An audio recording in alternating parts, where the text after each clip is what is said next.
थोड़े थे, तो यहां से स्टार्ट करते हैं नेशनल इनकम। इसमें सबसे पहले क्या देखेंगे? जीडीपी। देखिए, जब हम नेशनल इनकम पढ़ रहे हैं तो उसमें सबसे पहला कॉन्सेप्ट है हमारा जीडीपी।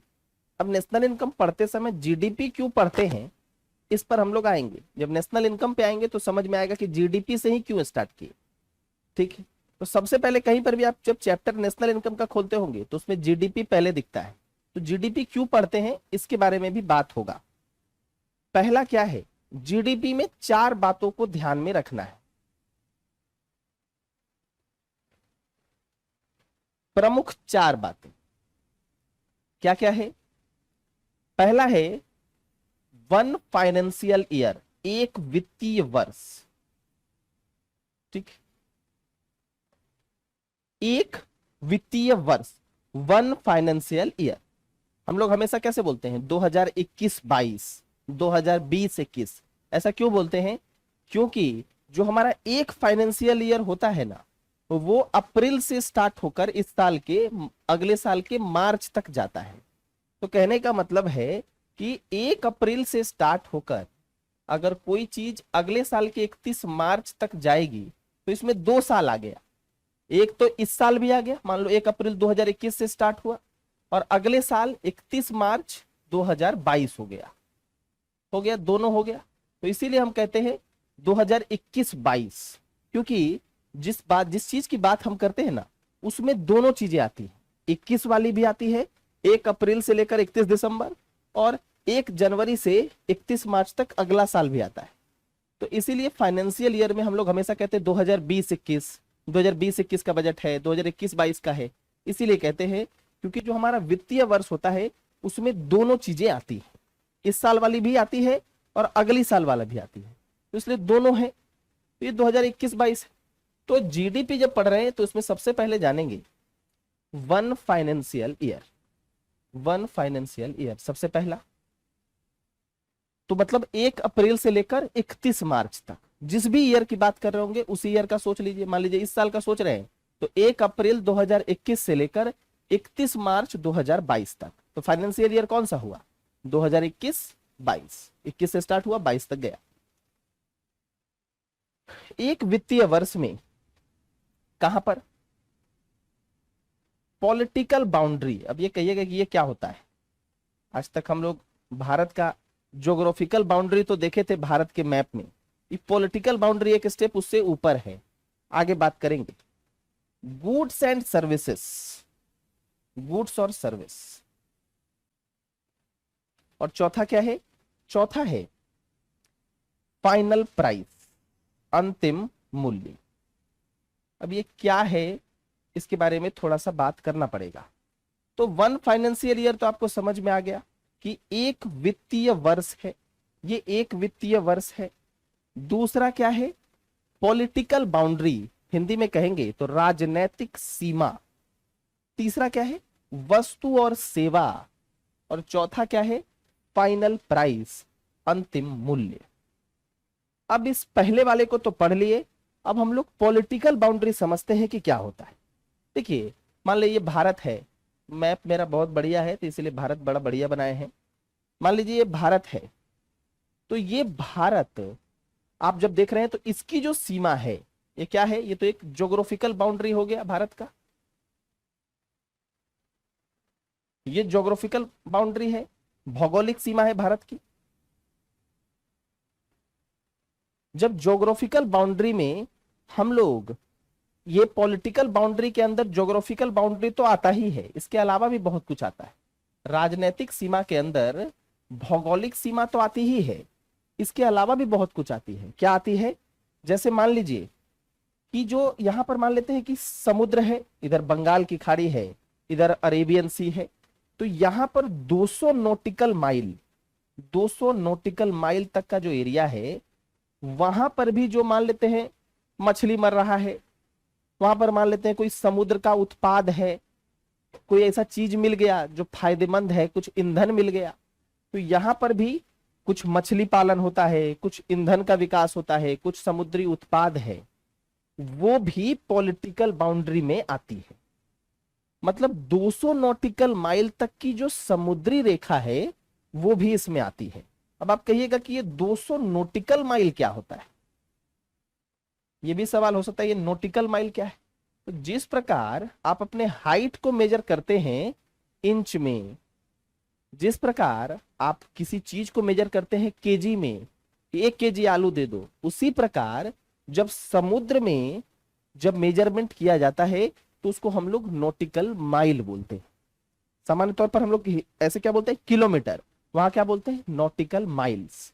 ठीक है, तो ये हो गया नॉटिकल माइल। तो पॉलिटिकल बाउंड्री में ज्योग्राफिकल बाउंड्री तो आता ही है, जो भारत की जो आपको बाउंड्री दिख रही है ये तो आता ही है। इसके अलावा 200 नॉटिकल माइल वाली समुद्री रेखा भी आती है। इसके अलावा और क्या आता है, 200 नॉटिकल माइल के समुद्री रेखा के अलावा क्या आता है। मान लीजिए कि अगर कोई भारत का दूतावास है, अगर कोई भारत का दूतावास है, भारतीय दूतावास कहां पर है, चाइना में है। मान लीजिए आप आईएफएस अधिकारी बन गए और आप कहां चले गए, चाइना चले गए, हैं भारत के लेकिन गए कहां हैं, चाइना चले गए। ठीक है, तो वहां पर भी आपका एक ऑफिस होगा, कंसुलेट ऑफिस उसको बोलते हैं, एम्बेसी बोलते हैं। तो है आप मतलब भारत का दूतावास कहां है चाइना में, लेकिन है वो किसका, भारत का। वहां पर मान लीजिए कि कोई चाइना में भारत का आदमी आ रहा है, कोई भारत का, चाइना में जरूर भारत का कोई आदमी रहता होगा, वो मान लीजिए आ गया। अब वो बोला वहां पर ऑफिस में, चाइना में जो भारत का एम्बेसी है वहां पर बोला कि सर मेरा पासपोर्ट रिन्यूअल कर दीजिए, सर मेरा ये कर दीजिए, सर मेरा वो कर दीजिए। तो उसके उसके बदले भी कुछ आपको पैसा मिलेगा उस ऑफिस में। तो जो भी चाइना में है, वो मान लेते हैं ये चाइना है, इसके अंदर वो भारत की एम्बेसी है, लेकिन वो भी भारत की पॉलिटिकल बाउंड्री में ही आएगी। तो इसके मतलब क्या हो गया, plus geographical boundary plus 200 nautical miles का समुद्री रेखा और प्लस जो भारत की एम्बेसी है दूसरे देशों में, जो भारत की एम्बेसी है वो भी किस में आएगी, भारत की राजनीतिक सीमा के अंदर ही आएगी, जो भारत की एम्बेसी। ठीक है, वहां पर जो भी उसको पैसा आएगा, जो भी कुछ मिलेगा, मान लीजिए पाकिस्तान में भारत की कोई एम्बेसी है, तो वहां पर भी भारत के कोई आदमी जरूर रहते होंगे पाकिस्तान में, वो आपका पासपोर्ट रिन्यूअल कराने जाएंगे, पासपोर्ट फट चिट गया तो ठीक कराने जाएंगे, तो वहां के ऑफिस में कुछ पैसा देते होंगे। तो वो एक्चुअली सबसे पहले तो समझिए कि वो पॉलिटिकल बाउंड्री के अंदर ही आएगा। जैसे यहां न्यू दिल्ली में भी जो चीन की एम्बेसी होगी वो चीन की पॉलिटिकल बाउंड्री में आएगी, वो भारत की पॉलिटिकल बाउंड्री में नहीं आएगी, वो चीन की पॉलिटिकल बाउंड्री में, वो क्षेत्र चीन का माना जाएगा, है भले नई दिल्ली में लेकिन वो कहां की है, चीन की पॉलिटिकल बाउंड्री में आएगी। ऐसे ही पाकिस्तान की अगर एम्बेसी दिल्ली में है तो वो पाकिस्तान की पॉलिटिकल बाउंड्री मानी जाएगी, और भारत की अगर कहीं पर है तो वो भारत की पॉलिटिकल बाउंड्री मानी जाएगी। जीडीपी में इस पॉलिटिकल बाउंड्री को जरूर समझना है, क्योंकि पॉलिटिकल बाउंड्री जो आप नॉर्मल ज्योग्राफिकल बाउंड्री देखते हैं ना, इससे ऊपर की चीज है, इससे काफी ऊपर की चीज है, क्योंकि इसमें समुद्री रेखा वाली बात भी आती है, नॉर्मल ज्योग्राफिकल बाउंड्री तो आता ही है जो आपको भारत का दिख रहा है जो भी, और उसके अलावा इसमें अन्य चीजें भी आती है, जैसे कॉन्सुलेट का ऑफिस, जैसे एम्बेसी, ये सब। तो ये चीज आप समझ गए। दूसरा कॉन्सेप्ट आप समझ गए इसमें, पॉलिटिकल बाउंड्री, जिसको हम लोग दूसरे शब्द में क्या बोलते हैं, डोमेस्टिक बाउंड्री। ये अगला जो आपको दिख रहा है, जो अगला हेडिंग अभी जस्ट दिखा, ये जो डोमेस्टिक बाउंड्री लिखा है, डोमेस्टिक टेरिटरी, उसका मतलब वही होता है। ठीक, तो पॉलिटिकल बाउंड्री आप समझ गए। गुड्स एंड सर्विसेज भी समझ लीजिए। गुड्स मैंने आपको बताया कि वैसी चीजें जो दृश्य है, जो दिखाई पड़ती है, वो गुड्स है, जो नहीं दिखाई पड़ती है वो सर्विस है। तो जो चीजें आपको दिखाई दे रही है वो गुड्स है, जो नहीं दिखाई दे रही है वो सर्विस है। जैसे ये फोन आप खरीद के लेकर आए अपने सोना बाबू को वैलेंटाइन में देने के लिए, तो ये क्या है, ये दिख रही है, तो ये क्या है, ये गुड्स है। लेकिन उसको आप पढ़ा दीजिएगा, ठीक है, उसको पढ़ा दीजिएगा, उसको मान लेते हैं कि उसकी तबीयत खराब हो गई तो कुछ केयर कर दिए, तो वो थोड़े दिखाई दे रही है, तो वो क्या है, अदृश्य है। तो सेवा अदृश्य होती है और गुड्स क्या होते हैं, दृश्य होते हैं। गुड्स क्या होते हैं, दृश्य होते हैं। ठीक, सर्विसेज। फाइनल प्राइस का मतलब क्या है, अंतिम मूल्य। अब किसी दुकान में जाइएगा लैपटॉप खरीदने, साथ में सोना बाबू को भी ले लिए अगर, तो वहीं थोड़े बोलिएगा कि लैपटॉप का दाम बताओ, तो दुकान वाला कैसे बताएगा, बैटरी का इतना दाम, प्लास्टिक का इतना दाम, नंबर प्लेट का इतना दाम, जो डिजिट है उसमें उसका उतना दाम, जो स्क्रीन है उसका उतना दाम, वो नहीं बताएगा। वो क्या बताएगा, 50,000 की लैपटॉप है, तो वो क्या है, फाइनल प्राइस है। फाइनल प्राइस, तो वो क्या है, फाइनल प्राइस है। एक हुआ जिसमें आपको बहुत सारे प्रोडक्ट हैं और अंतिम में उससे क्या बना है, लैपटॉप। ये है लैपटॉप। इसमें इसमें यूज हुआ है बैटरी, इसमें यूज हुआ है स्क्रीन, इसमें यूज हुआ है कोई और दूसरा गार्ड्स, कुछ भी, मोटर जो भी है, मोटर वगैरह जो भी, मदरबोर्ड, ये सब चीजें क्या है लैपटॉप की, ये सब मध्यवर्ती वस्तुएं हैं। और ये क्या है, ये फाइनल वस्तु है। तो इसका दाम जोड़ना है बस। अब रोटी खा रहे हैं तो रोटी का दाम जोड़ना है, उसमें मजदूरी नहीं जोड़ना है कि कितना मजदूरी वगैरह है, क्योंकि वो ऑलरेडी रोटी में जोड़ी गई है। वो ये सब जो दाम है, ये सब को अगर हम लोग अलग से भी जोड़ेंगे तो दोबारा जोड़ लेंगे ना, क्योंकि लैपटॉप के अंदर तो जुड़ी हुई है, तो एक बार जुड़ी हुई है, फिर दोबारा अगर हम लोग इसका दाम बोलने लगे, जैसे इसका 500, इसका 500, इसका 500, तो ये 500 500 500 तो लैपटॉप के दाम में जुड़ा ही हुआ है। अब फिर से दोबारा अगर जोड़ लेंगे तो दो बार चीजों को जोड़ लेंगे ना, तो एक बार तो ये जुड़ा ही हुआ है, तो इसलिए फाइनल प्राइस, क्योंकि फाइनल प्राइस में सब कुछ जुड़ के आता है। अब दोबारा जोड़ेंगे तो एक ही चीज का दाम दो दो बार जुड़ गया, एक बार लैपटॉप के अंदर भी जुड़ गया और एक बार अलग से भी जुड़ गया, वो नहीं। तो इसमें क्या है, इसमें हम लोग फाइनल प्राइस किसी भी वस्तु का देखते। ठीक, रोटी खा रहे हैं तो रोटी का दाम देखते हैं, आटा का, मजदूरी का, कोयला का, लक्कड़ का, ये सब का दाम नहीं देखते। तो क्या कह रहा है, अब जीडीपी पे आइए तो अब समझ में आएगा। बात क्या बोला कि एक वित्तीय वर्ष में, हिंदी में आप समझिए, पहले अंग्रेजी में, हिंदी में समझते हैं फिर अंग्रेजी में समझेंगे। एक वित्तीय वर्ष में भारत की, अगर भारत की बात कर रहे हैं तो भारत की राजनैतिक सीमा के भीतर, एक वित्तीय वर्ष में भारत की राजनैतिक सीमा के भीतर जितनी भी वस्तुओं और सेवाओं का उत्पादन होता है, जितनी भी वस्तु और सेवाओं का उत्पादन होता है, उसका क्या है, अंतिम मूल्य जीडीपी कहलाता है। उसका अंतिम मूल्य जीडीपी कहलाता है। कहने का मतलब हुआ कि एक वित्तीय वर्ष में, मतलब 1 अप्रैल 2021 से लेकर 31 मार्च 2022 तक भारत की राजनैतिक सीमा, मतलब ज्योग्राफी वाला ही नहीं, मतलब है कि अगर भारत की एम्बेसी चाइना में अगर है तो वहां से भी जो पैसा आया वो किस चीज का पैसा होगा, सर्विस का। दो ही चीज का पैसा हो सकता है, गुड्स का या सर्विस का। तो वहां पर तो वो सेवा दिया ना, कि आपके पासपोर्ट को ठीक कर दिया, तो वो सेवा मिला उसको, तो वहां से भी जो पैसा आया, ठीक है। एक वित्तीय वर्ष में भारत की राजनीतिक सीमा के अंदर, चाहे वो 200 नॉटिकल माइल से मछली के उत्पादन से पैसा आए, कुछ से भी पैसा आए, चाहे वो आपके एम्बेसी से पैसा आए, कुछ से भी, या फिर भारत की ज्योग्राफी के अंदर से आए, वो तो होगा ही। एक वित्तीय वर्ष में भारत की राजनैतिक सीमा के अंदर से, अंदर जो भी वस्तुओं और सेवाओं का उत्पादन होगा, जो भी वस्तु और सेवा का उत्पादन होगा, उसका अंतिम मूल्य जीडीपी कहलाएगा। उसका अंतिम मूल्य ग्रॉस डोमेस्टिक प्रोडक्ट यानी सकल घरेलू उत्पाद कहलाएगा। मतलब है कि मान लीजिए कि पूरे भारत के अंदर से इतना प्रोडक्शन हो रहा है, मान लेते हैं लैपटॉप का प्रोडक्शन हो रहा है, मान लेते हैं पेन का हो रहा है, मार्कर का हो रहा है, सबको जोड़ दीजिए भारत की राजनीतिक सीमा के अंदर। चीन में जो भी भारत की एम्बेसी है वहां से जो पैसा आया, भारत के अंदर जो प्रोडक्शन हुआ है, सर्विस से जो प्रोडक्शन हो रहा है, हॉस्पिटल से, एजुकेशन से, सबको एक साथ जब जोड़ दीजिएगा, समुद्री संसाधन जो मिल रहे हैं उससे जो पैसा आ रहा है, सबको जब एक साथ जोड़ दीजिएगा तो उसको कहा जाएगा कि वो क्या है, वो भारत की जीडीपी है।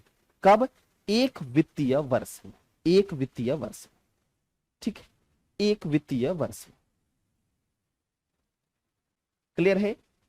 तो ये होगा आपका जीडीपी। तो यहां पर जीडीपी में एक बात आपको यहां पर ध्यान देना बहुत जरूरी है, क्या कि देखिए यहां पर हम लोग लेते क्या है, यहां पर हम लोग लेते हैं फाइनल प्राइस।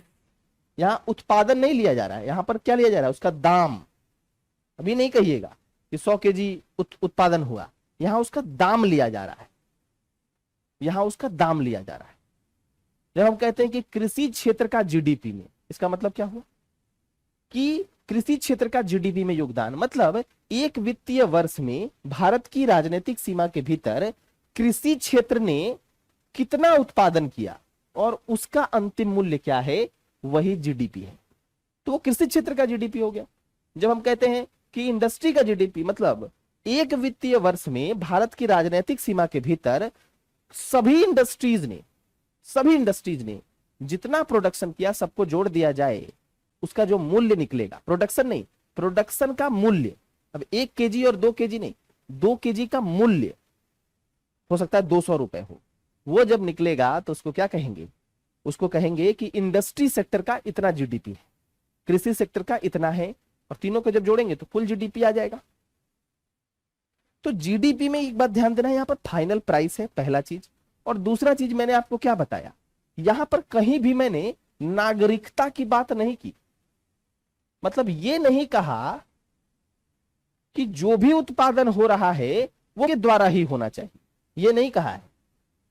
ये ओप्पो कंपनी भी अगर भारत के अंदर उत्पादन कर रही है, भारत की राजनीतिक सीमा के अंदर अगर ओप्पो कंपनी भी कर रही है, वीवो कंपनी भी कर रही है, तो वो क्या है, भारत की राजनीतिक सीमा के भीतर कर रही है। उसकी मालिकाना कंपनी कोई भी हो, वो कहीं की भी हो, यहां पर बस ध्यान ये देना है कि वो भारत की राजनीतिक सीमा के भीतर होनी चाहिए। वो भारत की राजनीतिक सीमा के अगर भीतर है तो वो जीडीपी में आएगा, चाहे वो ओप्पो हो, चाहे वो वीवो हो, चाहे वो कोई हो, चाहे वो होंडा हो, वो आएगा। लेकिन अगर वो भारत की राजनीतिक सीमा के भीतर नहीं है, ध्यान दीजिएगा, अगर वो भारत की राजनीतिक सीमा के भीतर नहीं है, तो वो अगर भारत का भी नागरिक है वो भी जीडीपी में नहीं आएगा। अगर वो भारत का भी नागरिक है लेकिन भारत की राजनीतिक सीमा के अंदर नहीं काम कर रहा है तो वो नहीं आएगा। अब आप कहिएगा ये नहीं समझ में आया। मान लीजिए कोई श्यामलाल नाम का आदमी है भारत का, लेकिन काम कर रहा है सऊदी अरेबिया में जाके, तो क्या वो सऊदी अरेबिया भारत की राजनीतिक सीमा है? तो आप कहिएगा नहीं। हाँ, सऊदी अरेबिया के अगर एम्बेसी में कर रहा होता, भारत का एम्बेसी में, वहां पर, तब तो हो जाता वो भारत, तब तो वो भारत के राजनीतिक सीमा के अंदर आता। लेकिन यहां का आदमी है लेकिन काम कहां कर रहा है, सऊदी अरेबिया में, तो वो सऊदी अरेबिया के राजनीतिक सीमा के अंदर काम कर रहा है, तो वो सऊदी अरेबिया की जीडीपी में काउंट होगा। है भले भारतीय लेकिन सऊदी अरेबिया के जीडीपी में वो काउंट हो जाएगा। हमारे जीडीपी के लिए एक बात बस ध्यान क्या देना है कि वो कहीं का नागरिक हो, मैटर ही नहीं करेगा कि वो नागरिक कहां का है, नागरिक से कोई लेना देना नहीं। मैटर ये करेगा कि वो भारत की राजनीतिक सीमा के भीतर होना चाहिए, मैटर ये करेगा। तो यहां पर राजनीतिक सीमा का ख्याल रखा जाएगा। जैसे मान लीजिए कि ओप्पो मान लीजिए 100 रुपए का प्रोडक्शन कर रही है, रिलायंस मान लीजिए भारत में 100 रुपए का प्रोडक्शन कर रही है रिलायंस, और मान लेते हैं कि कोई एक और कंपनी है, मान लीजिए वीवो है, वो 200 का प्रोडक्शन कर रही है। ये सब भारत में कर रहे हैं।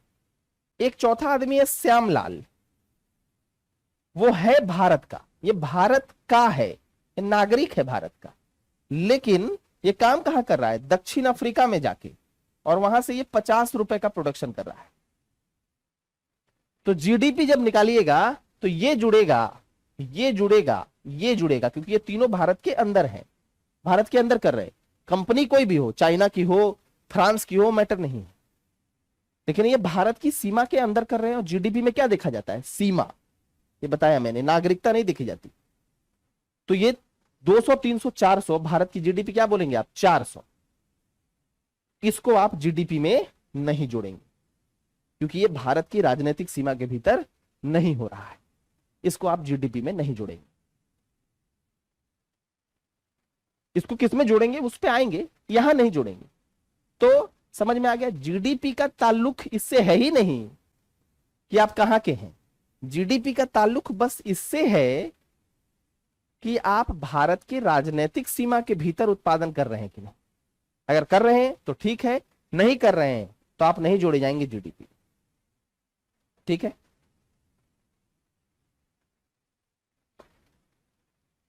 समझ में आया।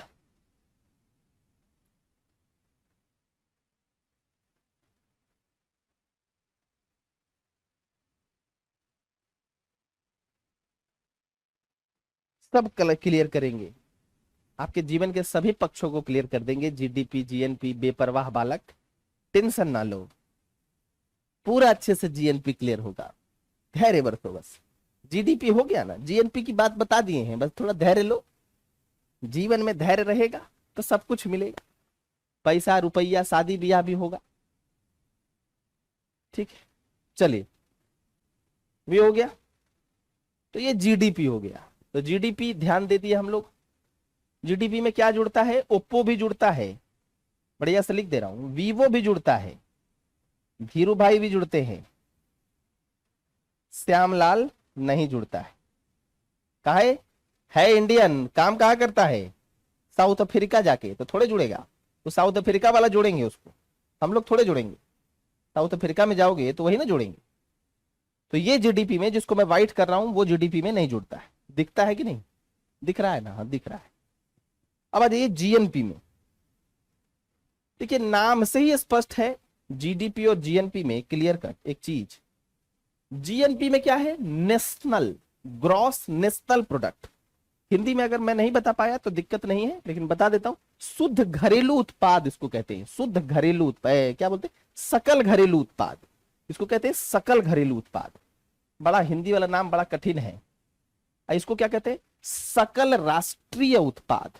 सकल राष्ट्रीय उत्पाद। यहां पर कौन सा चीज आया, एक चीज ध्यान दिया आप लोगों ने, राष्ट्रीय, मोदी जी वाला राष्ट्रवाद आया है यहां। तो मतलब क्या है, यहां पर वही काउंट होगा जो क्या है, भारत का क्या है, नागरिक है। क्या काउंट होगा यहां पे, वही काउंट होगा जो भारत का क्या है, नागरिक है। इसमें वो काउंट होगा जो भारत की राजनीतिक सीमा के भीतर है, वो कोई हो, चाइना का आदमी हो, इंडिया का आदमी हो, फ्रांस का हो, युगांडा का हो, कहीं का हो, वो काउंट होगा। इसमें वो काउंट होगा जो भारत का नागरिक है। अब आप कहिएगा तो भाई बताइए, तो जीडीपी और जीएनपी कितना आएगा। मान लीजिए ये है, उसको ग्रीन कलर से लिखिए, मान लीजिए ये है 20 रुपए, वीवो मान लीजिए है 30 रुपए, रिलायंस मान लीजिए है 100 रुपए, और श्यामलाल का कितना है, व्हाइट कलर से लिख देते हैं, श्यामलाल का मान लीजिए है 10 रुपया। श्यामलाल का कितना है, 10 रुपए। ठीक, तो जीडीपी जब निकालेंगे तो जीडीपी कितना आएगा पता है आपको, श्यामलाल को छोड़ दीजिए, 100 150 आएगा। कितना आएगा, जीडीपी 150। और वही जब जीएनपी निकालेंगे तो यहां क्या आएगा, क्या किसको देखना है, नागरिक को। वहीं कहीं काम करे मतलब नहीं है, देखना क्या है, नागरिक। क्या देखना है, नागरिक। इसमें भारत का नागरिक कौन है, एक है रिलायंस के धीरू भाई अंबानी, और एक कौन है, श्यामलाल। तो एक है रिलायंस के धीरू भाई अंबानी और एक है श्यामलाल। ओप्पो और वीवो तो चाइना का आदमी है। तो इसमें जब जीएनपी आएगा तो क्या होगा, 100 और प्लस 10, अंबानी वाला 100 और प्लस श्यामलाल वाला 10, 110। जीएनपी क्या होगा, 110। क्यों आएगा, क्यों, क्योंकि इसमें क्या देखना था, भारत की सीमा। इसमें देखना है भारत का नागरिक। अब ओप्पो और वीवो थोड़े भारत का नागरिक है, रिलायंस के हैं धीरू भाई अंबानी, तो 100 उसका जुड़ेगा। श्यामलाल नागरिक है, बस क्या देखना है, नागरिक कहां काम कर रहा है वो देखना ही नहीं है, नागरिक देखना है। तो नागरिक जब देख लिया तो वो आ गया 10 रुपए। ठीक, तो हो जाएगा 110। कहने का मतलब है कि जीडीपी में श्यामलाल नहीं जुड़ा, ओप्पो वीवो जुड़ा। क्यों, क्योंकि ओप्पो वीवो भारत की सीमा के अंदर कर रहे थे। लेकिन जीएनपी में चूंकि नागरिक देखना है तो ओप्पो और वीवो तो नहीं जुड़ेगा, वो Chinese company Huang Chwang Phuc का मालिक क्या होगा किसी का, वो नहीं जुड़ेगा। यहां पर कौन जुड़ेगा, भारत का नागरिक।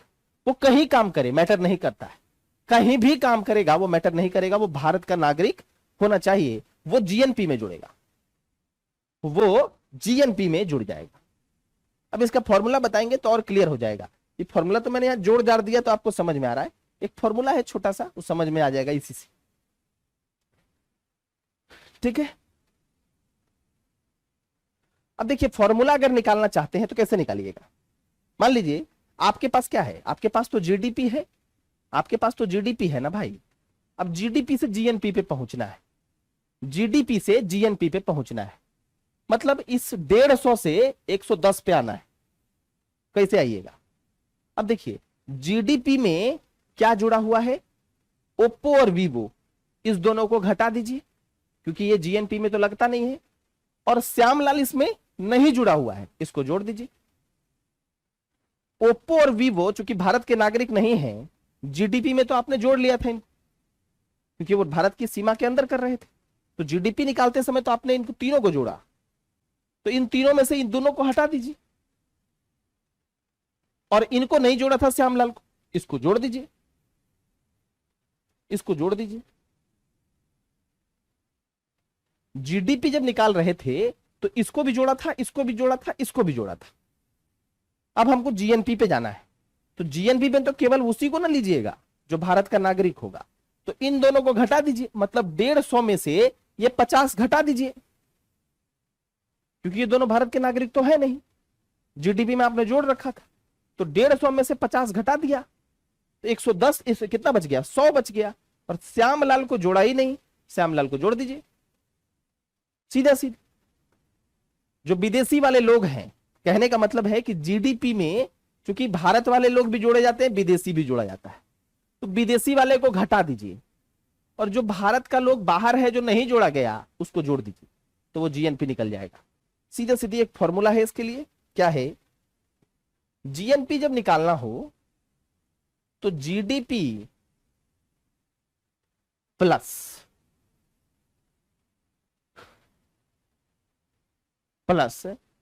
जो भारतीय हैं, भारतीय जो विदेशों में कुछ आय अर्जित कर रहे हैं, मतलब श्यामलाल, माइनस विदेशी जो भारतीयों में भारत में आकर आय कर रहे हैं। एक बार भारत का आदमी जा रहा है विदेश में तो कुछ आय कर रहा है, और एक बार विदेशी आकर के भारत में कुछ आय कर ले रहा है, माइनस ओप्पो और वीवो, ओ और वी। कहने का मतलब है जीडीपी से ओप्पो वीवो घटा दिया क्योंकि वो विदेशी थे, और भारत का आदमी था, इसको जोड़ दिया।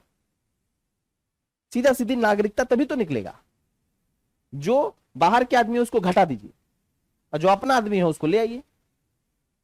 तो अब जीडीपी कितना था हमारा, 150, श्यामलाल 10, और माइनस ये कितने थे देखना पड़ेगा पीछे, 20 और 30, 20 और 30 जो भी है, इसको निकाल दीजिए। 150 और माइनस 40, 110, यही 110 आपने यहां से भी निकाला, लेकिन ये फॉर्मूला सही निकालना पड़ेगा क्योंकि ये तो 3 एग्जाम्पल है, जब बड़ा बड़ा आ जाएगा एग्जाम्पल तो फिर कैसे निकालिएगा। तो आपको क्या करना पड़ेगा, जो देखिए सबसे पहले क्या निकलता है, जीडीपी। तो जो भी आपके पास जीडीपी आ गया उसमें से देश वाला को जोड़ दीजिए और विदेश वाला को घटा दीजिए, सिंपल से निकल जाएगा क्या, सिंपल से निकल जाएगा जीएनपी, सिंपल से, ठीक है। अब ये जो है ना इसको कहा जाता है, इसको हम लोग बोलते हैं एक्स माइनस वाई, ठीक। भारतीयों के द्वारा विदेशों में अर्जित आय और माइनस विदेशियों के द्वारा भारत में अर्जित आय। विदेशी कौन, ओप्पो वीवो, उसके द्वारा भारत में, और श्यामलाल भारतीय उसके द्वारा युगांडा में। तो इसको कहते हैं net factor income from abroad, विदेशों से प्राप्त, नेट मतलब हो गया निवल कारक आय, विदेशों से प्राप्त निवल कारक आय, net factor income from abroad, net factor income from abroad, ठीक है। तो विदेशों से प्राप्त निवल कारक आय, तो इसको कैसे लिख सकते हैं फॉर्मूला में, फॉर्मूला में इसको लिख सकते हैं जीएनपी बराबर GDP plus X minus Y, और इसको क्या कहते हैं, net factor income from abroad.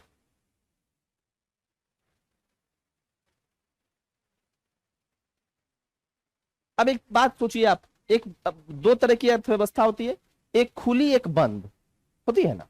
खुला में क्या है, आराम से आयात निर्यात होता रहेगा। खुला में क्या है, आराम से आयात निर्यात होता रहेगा। बंद में क्या होगा, बंद में ना आयात होगा ना निर्यात होगा। तो बंद अर्थव्यवस्था होगी तो ना कोई आएगा ना कोई जाएगा, ना श्यामलाल जाएंगे ना ओप्पो आएगा। तो ये क्या होगा बंद अर्थव्यवस्था में, ये हो जाएगा मामला जीरो, एक्स माइनस वाई, ये है, ये नहीं होगा, होगा ही नहीं कुछ। तो उस समय जीएनपी और जीडीपी इक्वल हो जाएगा, क्योंकि जो लोग जो करेंगे वो भारत के लोग भारत के अंदर ही करेंगे फिर, क्योंकि ना जा सकते हैं ना कोई आ सकता है। तो उस समय क्या हो जाएगा, ना कोई जा सकता है ना कोई आ सकता है बंद अर्थव्यवस्था में। तो उस समय क्या हो जाएगा, एक्स माइनस वाई जीरो हो जाएगा। बंद अर्थव्यवस्था में ना कोई जा सकता है ना कोई आ सकता है, तो वो जीरो हो जाएगा। ठीक है, तो जीएनपी बराबर जीडीपी हो जाएगा कब, जब बंद अर्थव्यवस्था होगी। और जीएनपी जीडीपी से क्या होता है, कम है भारत में, क्यों ऐसा होगा, देख लिया आपने, 150 ये आया था, 110 ये आया था, क्यों, क्योंकि विदेशों से जो आ रहा है ना, जो ये माइनस वाला पक्ष है ये हमारा ज्यादा है, ओप्पो वीवो ज्यादा ला रहा है, और जो हमको आ रहा है वो कम है। तो जब माइनस वाला ही ज्यादा हो जाएगा और प्लस वाला कम होगा, तो ऑब्वियसली इससे जब ये होगा तो ये क्या हो जाएगा, माइनस हो जाएगा।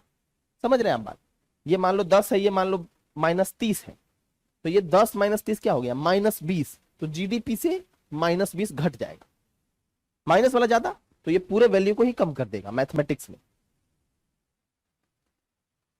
समझ में आ रहा है, तो जीडीपी जीएनपी सब बुझाया।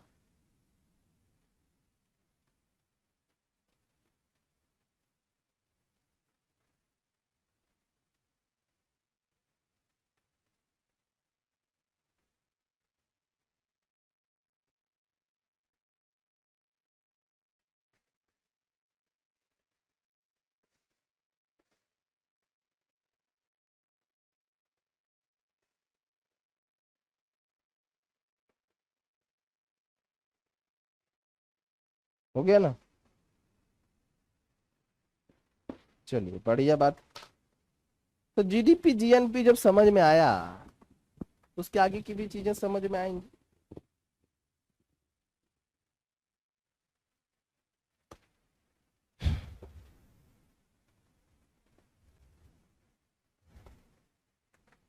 ये लोन वाला सबको, ये कुकुरन सबको अलग है, बाई धरा है, खाली फोन करता है,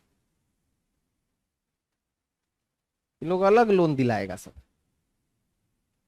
तो जीडीपी जीएनपी क्लियर हुआ, अब आगे चलिए। आवाज क्लियर है मेरी, आवाज देख लीजिएगा, चलिए ठीक है, चलिए। तो ये हो गया, एक हो गया जीडीपी, एक हो गया जीएनपी। अब आप कहिएगा, एक सवाल यहां पर मन में उठ सकता है, जीडीपी वालों बच्चों को, जो बहुत ज्यादा टैलेंटेड बच्चे होंगे, उनके मन में एक खुलल बुलल सी होगी, क्या होगी भाई, होगा यार सर को बात बताइए, हमको एकदम क्लियर कट बात बताइए कि यार इसमें तो ओप्पो वाला भी जोड़ दिए आप, वीवो वाला भी जोड़ दिए, अरे ये तो अपना पैसा लेके भाग जाएगा, टैक्स देगा भारत सरकार को और भागेगा। तो फिर काहे जीडीपी का हम लोग इतना बड़ा ही हाँक रहे हैं, इतना हो जाएगा जीडीपी, उतना हो जाएगा, जब ये पैसे लेके भाग जाएगा ओप्पो वीवो, ओप्पो वीवो को भी जोड़े है ना इसमें, क्योंकि देश के अंदर कर रहा है, तो फिर इसको क्यों जोड़ दिए, ये तो भाग जाएगा पैसा लेके, अपना प्रॉफिट लेकर के तो भागेगा ना ये, तो फिर क्यों जोड़ दिए। देखिए इससे फायदा क्या है कि सबसे पहले तो ये जब आया तो इससे इंप्लॉयमेंट बढ़ा देश में, और जैसे आपको जीडीपी का परिभाषा पता है तो वैसे कंपनी वाले को भी तो पता होगा। अब ऐसा थोड़े कि कंपनी वाला सब मूर्ख बैठा है, सब बकलोल है, ऐसा तो नहीं। तो आपको अगर पता है तो उसको भी पता है, वो देख रहा है कि जीडीपी अगर भारत की ज्यादा है, इसका मतलब है कि भारत में बाहर से लोग निवेश कर रहे हैं, काम कर रहे हैं। तो इसका मतलब है कि मैं भी वहां जा सकता हूं, क्योंकि वहां पर बिजनेस करने का अच्छा इन्वायरमेंट है। तो जीडीपी जब ज्यादा दिखता है तो एक तो ओप्पो वीवो में अब जो सेल्समैन होंगे, जो उसका मदरबोर्ड ठीक करते होंगे, उनको रोजगार देता होगा। तो एक तो रोजगार दिया, दूसरा इसको देख करके दूसरी कंपनियां भी आएंगी। उनको लगेगा कि भारत का जीडीपी अगर बढ़िया है तो भारत में बिजनेस करने का माहौल है, क्योंकि जीडीपी में सब कुछ जुड़ता है। तो उनको अगर जीडीपी अच्छा दिख रहा है तो इसका मतलब है कि दूसरी कंपनियां भी यहां आना चाहेंगी। उसको लगेगा कि ओप्पो वीवो के लिए अच्छा माहौल है तो मेरे लिए भी तो अच्छा माहौल होगा। तो वो जब वहां यहां वापस आना चाहेगी तो इसका मतलब क्या है? इसका मतलब है कि फिर से देश में और डेवलपमेंट होगा और ग्रोथ होगा, और बाहर से कंपनी आएगी और हम लोग को टेक्नोलॉजी मिलेगा और लोगों को रोजगार मिलेगा। तो इसका कहने का मतलब है कि जीडीपी से सीधा आपको चीजें नहीं दिख रही हैं, लेकिन दूरदर्शिता अगर अपना दिमाग खोल करके करिएगा, इसका बत्ती जलाइएगा, तो पता चलेगा कि इससे फायदा दूरदर्शी है, दीर्घकालिक लाभ है। अल्पकालिक छोड़िए, ये दीर्घकालिक लाभ है इससे। ठीक है, इससे दीर्घकालिक लाभ है। समझ में आ रहा है? आइए रहा होगा। तो ये हो गया ओप्पो वीवो वाला कॉन्सेप्ट। तो जीडीपी पढ़ लिए, जीएनपी पढ़ लिए। अब एक और सवाल पूछ सकता है, कुलकुला सकता है मन में, क्या कि अरे सर एक बात बताइए कि क्या जीडीपी में मान लीजिए कोई सामान है, प्रोडक्शन हो गया 2020 में, लेकिन एक साल तक उसका इस्तेमाल ही नहीं किए। मान लीजिए कोई ऐसा बोतल बनाए हैं जो बोतल को देखते ही अपने पानी मतलब पेट का पानी भर जाता है, पेट का प्यास बुझ जाता है, लेकिन वो 2020 में यूज नहीं कर पाए। उत्पादन तो कर लिए लेकिन 2020 में यूज नहीं हुआ उसका, 2021 में हो रहा है।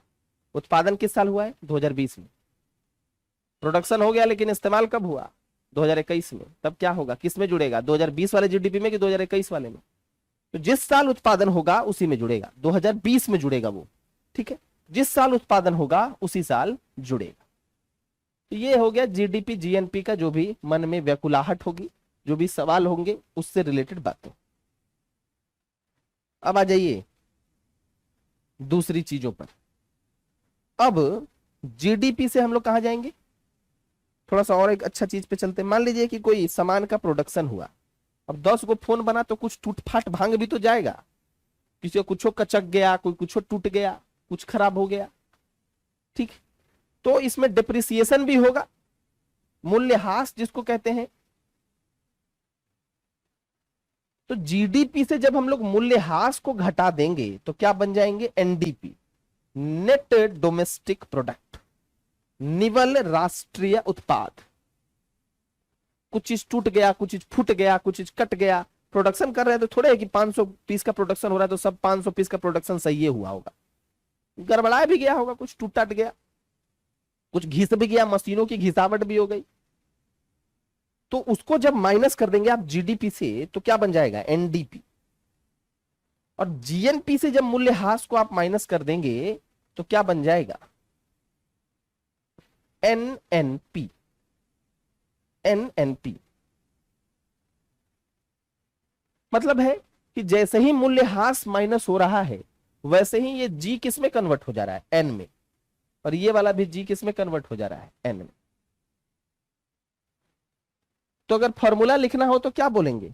फॉर्मूला लिखना हो तो क्या बताएंगे? फॉर्मूला लिखना हो तो बताएंगे कि जीडीपी माइनस मूल्यह्रास बराबर एनडीपी।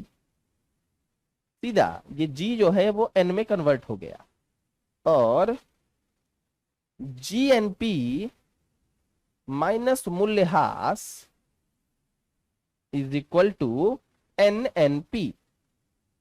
ये वाला जी इसमें कन्वर्ट हो गया, सकल से निवल हो गया, ग्रॉस से नेट हो गया, ग्रॉस से नेट हो गया, सकल से निवल हो गया।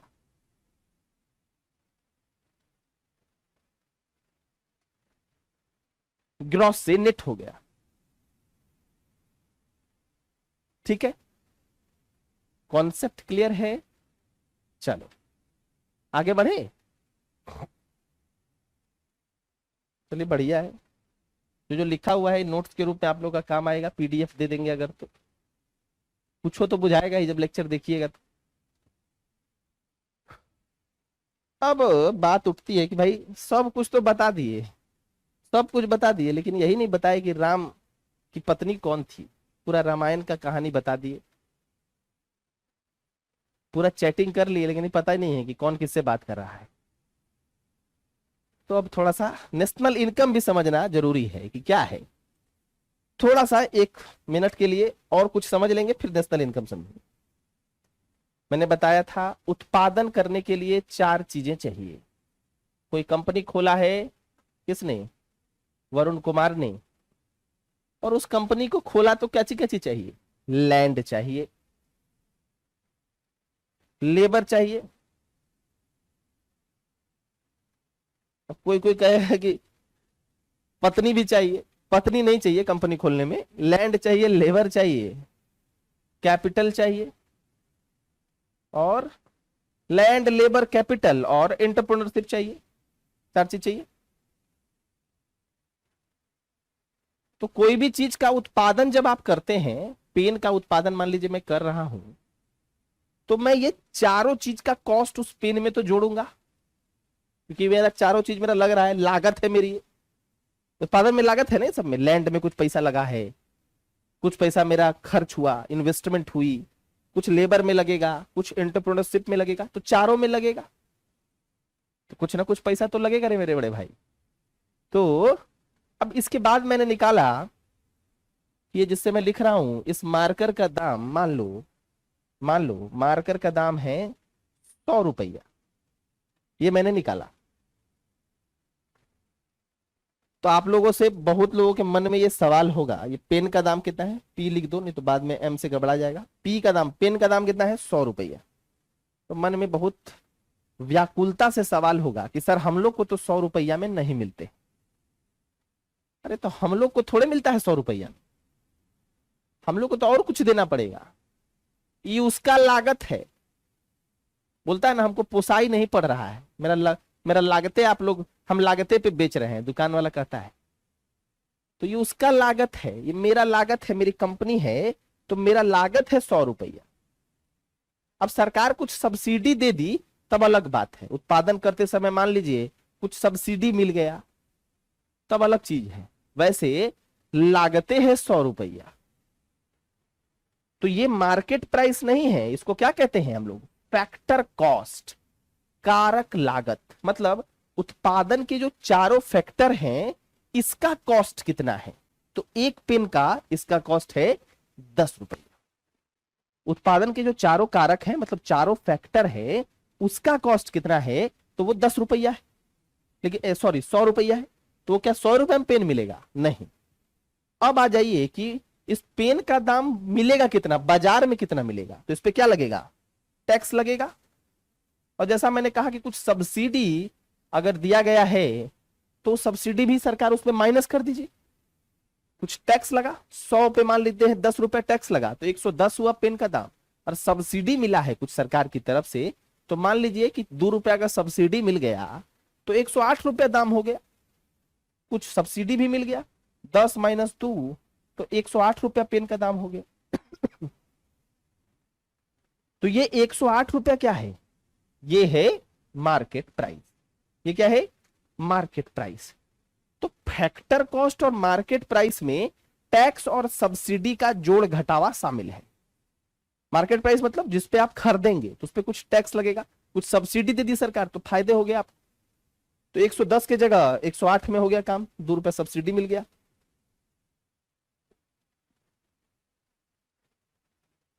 सामान्य तौर पर सब्सिडी किसको देती है?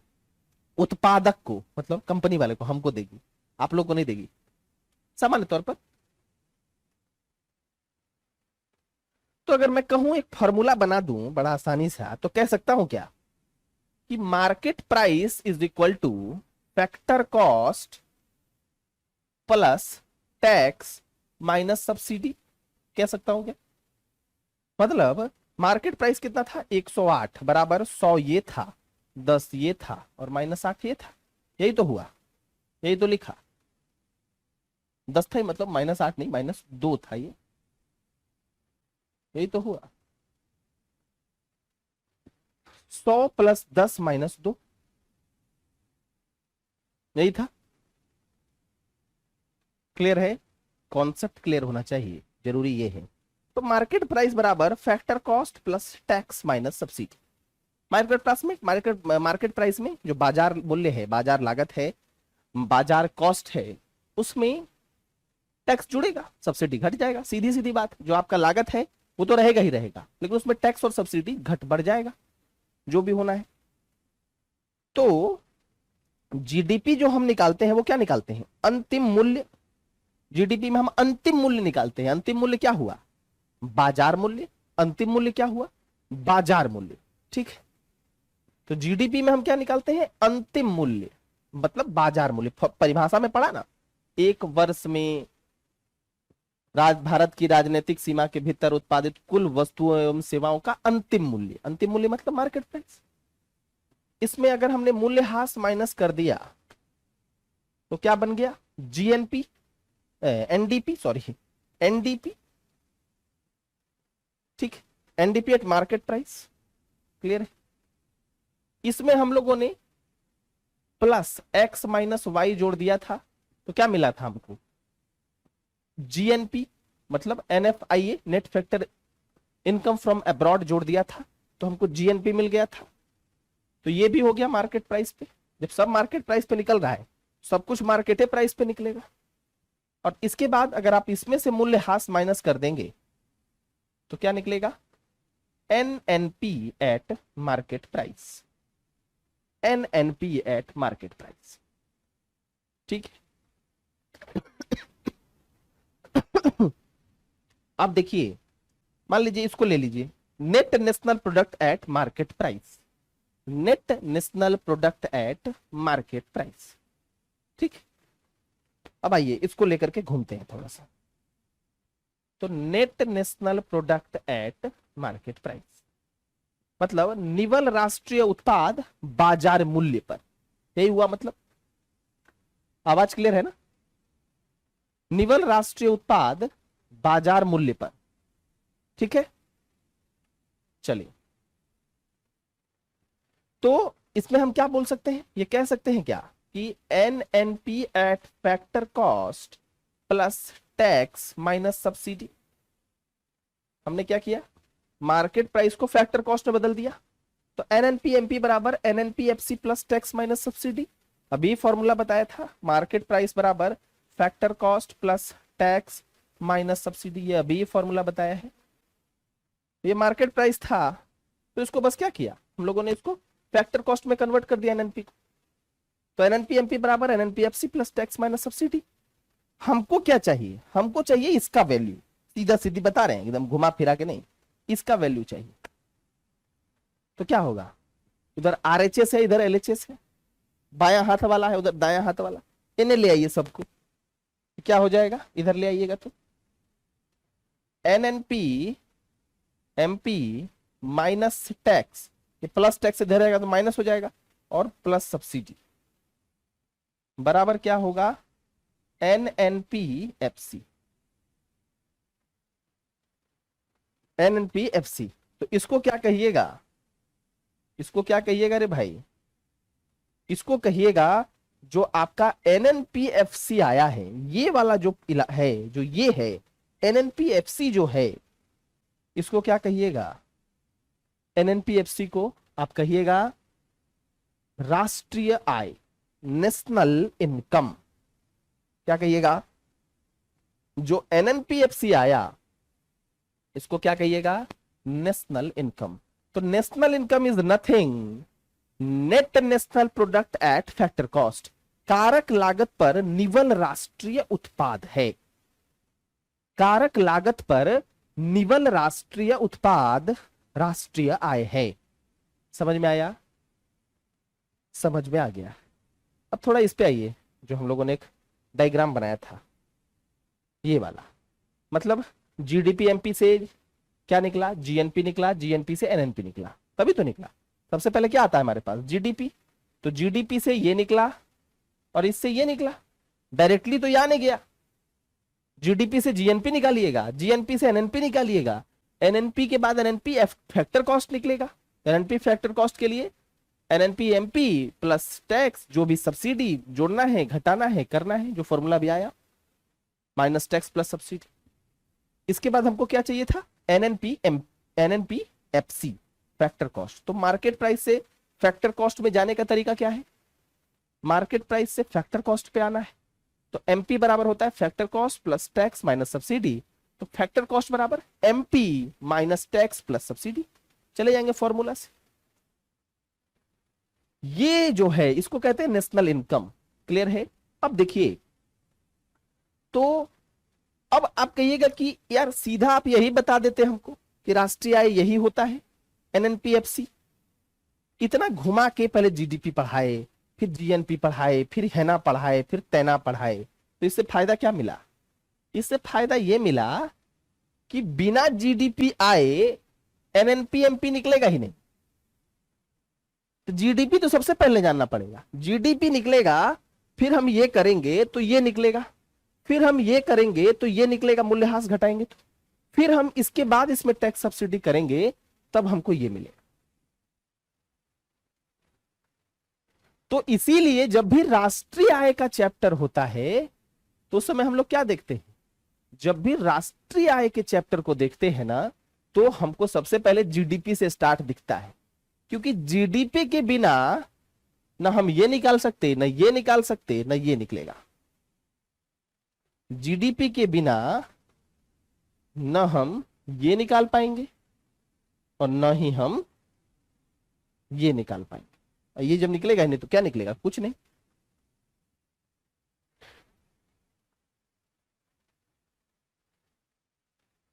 कुछ नहीं निकलेगा, कुछ नहीं निकलेगा। ठीक है।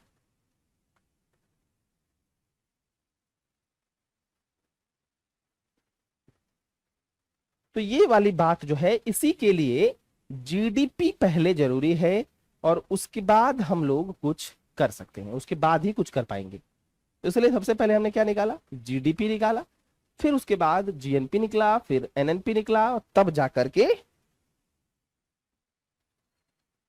लास्ट में हमारा क्या निकला है, लास्ट में हमारा, सबसे लास्ट में हमारा एनडीपी निकला, एनएनपी एमपी निकला है, और एनएनपी एमपी से एनएनपी एफसी निकला है। तो होपफुली क्लियर हो गया होगा नेशनल इनकम, क्योंकि NNP FC is the national income.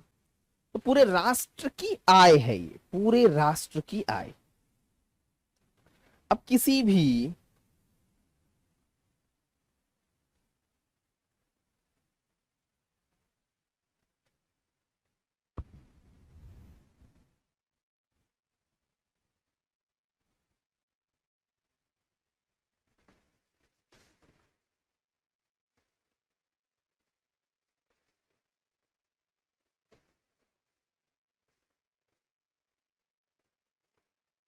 चलिए, समझ में आया कि नहीं आया, आ गया ना, वो मैटर करता है, वो मैटर करता है। ठीक है।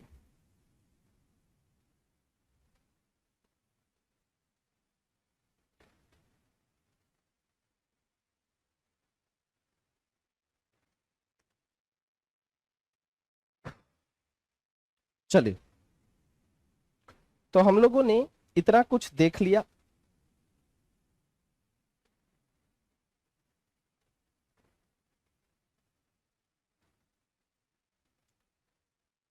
इकोनॉमिक ग्रोथ देख लिया था, ये देख लिया, ये देख लिया। चलिए, जीडीपी जीएनपी कौन कौन सा चीजें बच गया है वो थोड़ा एक बार नजर डाल लेते हैं।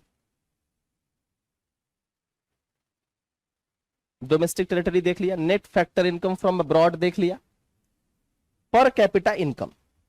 देखिए, किसी भी समाज में अगर किसी भी समाज की जीवन स्तर को मापना है, एक होता है कि जी रहे हैं, एक होता है बढ़िया से जी रहे हैं।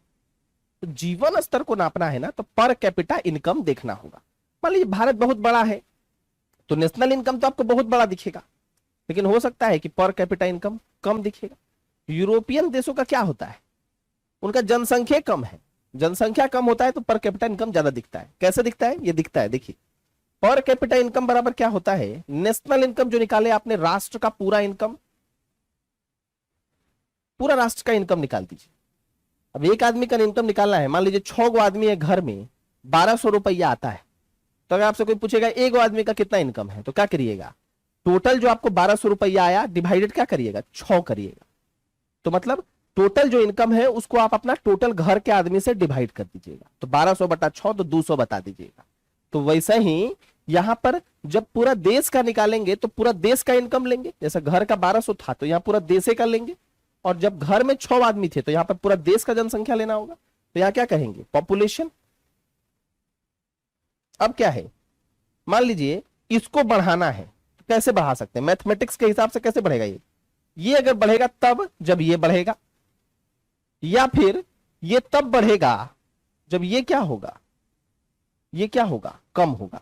इसके इनवर्सली है, ये कम होगा, ये डिक्रीज करेगा तो ये बढ़ेगा, और ये बढ़ेगा या फिर पॉपुलेशन को घटा दीजिए तो ये बढ़ जाएगा, या फिर नेशनल इनकम को बढ़ा दीजिए तो ये बढ़ जाएगा, क्योंकि ये इससे डायरेक्टली प्रोपोर्शनल है और ये इससे इनवर्सली है। तो ये घटेगा तो ये बढ़ेगा, और ये बढ़ेगा तो ये बढ़ेगा। तो पर कैपिटा इनकम को बढ़ाने का उपाय है कि नेशनल इनकम को बढ़ा दीजिए तो पर कैपिटा इनकम बढ़ जाएगा, या फिर पॉपुलेशन को घटा दीजिए। तो भारत जैसे देश में क्या है कि नेशनल इनकम खूब दिखता है, लेकिन जब जनसंख्या से डिवाइड होता है तो कुछ नहीं मिलता है। जैसे मान लीजिए कि हमारा नेशनल इनकम 200 है, ठीक, किसी एक कंट्री है कोई एक, उसका मान लेते हैं कि 50 है, उसका 50 है यूरोपियन कंट्री का, हमारा 200 है। ये तो खूब दिख रहा है, लेकिन जब जनसंख्या से इसको डिवाइड किए तो पता चला इसको 100 से डिवाइड कर रहे हैं, और इसको 5 गो है जनसंख्या मान लीजिए, तो इसका आपको पर कैपिटा इनकम दिखेगा 10 और इसका दिखेगा 2। तो नेशनल इनकम खूब दिख रहा था, लेकिन जब जनसंख्या से डिवाइड हो गया तो फिर क्या हुआ, पर कैपिटा इनकम जो है वो भारत का कम हो गया। क्यों, क्योंकि जनसंख्या ज्यादा है। तो नेशनल इनकम को कम करने का मतलब पर कैपिटा इनकम को बढ़ाने का एक ही उपाय है। एक तो है कि भाई नेशनल इनकम बढ़ा दीजिए, तब भी बढ़ जाएगा क्योंकि सीधा है, प्रोपोर्शनल है, या फिर आप जनसंख्या को कम कर दीजिए। जैसे ये अगर कम होता, मान लीजिए 200/5 होता, तो क्या आता आपका रिजल्ट, 40। तो ये कम कर दीजिए, या तो फिर इसी को बहुत बढ़ा दीजिए, इसको कर दीजिए 5000, तो आपका वैल्यू बढ़ा हुआ दिखेगा पर कैपिटा इनकम। तो ये पर कैपिटा इनकम हो गया।